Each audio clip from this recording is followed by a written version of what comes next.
Hivi punde tu Tekino Village, unafahamu ama unajua nini ambacho kinatarajiwa kujili huko kwenye Tekino Village? Usiondoke.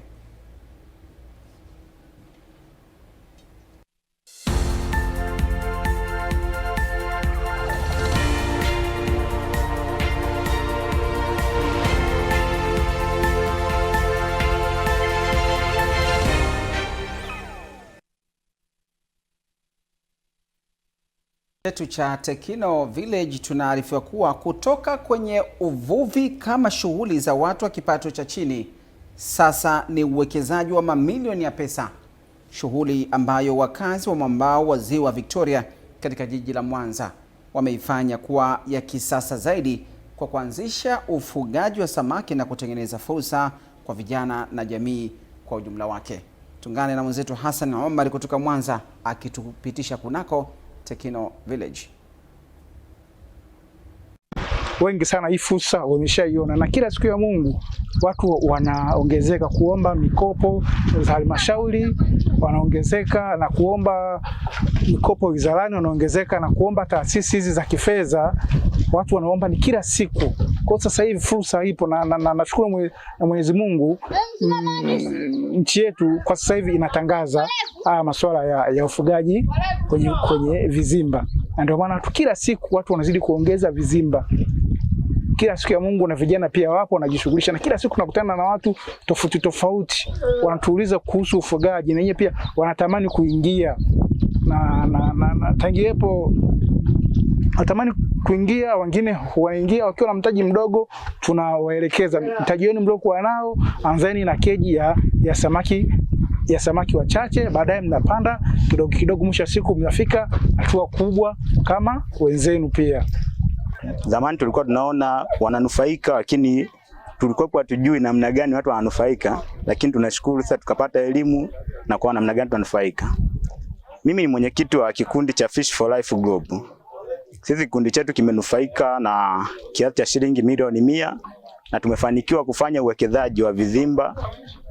Sasa hivi tunavyozungumza hivi na samaki takribani 60,000 wapo kwenye maji na tunategemea kuvuna hivi karibuni.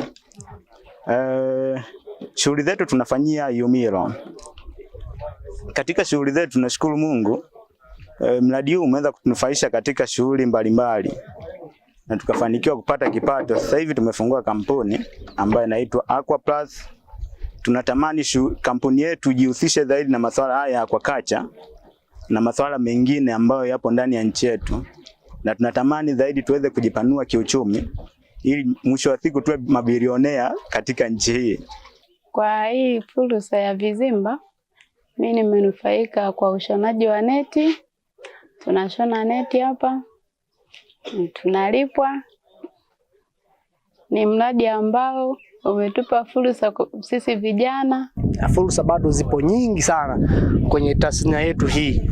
Kwa mfano, bado tuna uhaba wa upatikanaji wa vifaranga, zile mbegu bora za vifaranga kwa wakati wote, kwa sababu sasa hivi unakuta mtu anavuna au anatengeneza keji, lakini ule upatikanaji wa vifaranga, sio tu vifaranga, mbegu bora bado ni kidogo. Kwa hiyo bado ni fursa kwa watu kuweza kuinvest kwenye hatcheries ili waweze kuzalisha vifaranga kwa wingi, ili viweze kupatikana throughout the year kama wenzetu wa Kenya na Uganda ambavyo wanafanya. Wao vifaranga vinapatikana muda wote, lakini sisi huku kwetu kuna misimu, kuna miezi, kwa mfano mwezi wa 6 huu, mwezi wa 7 na mwezi wa 8 kidogo upatikanaji wa vifaranga inakuwa kidogo, ni kutingana na mabadiliko ya tabia ya nchi.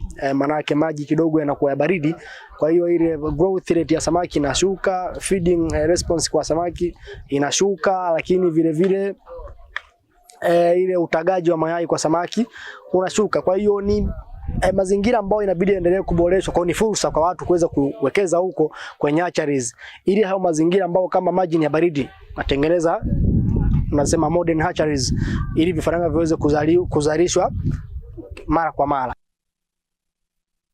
Sasa ni Tekino Village hiyo kutoka huko Mwanza, ambayo imezungumzia fursa ambazo zimekuwa kutokana na uwekezaji huo wa uvuvi wa kidigitali. Sasa Playmaker yuko tayari akiwa na wajibu wa kunyoosha taarifa tofauti za kimichezo kutoka viwanjani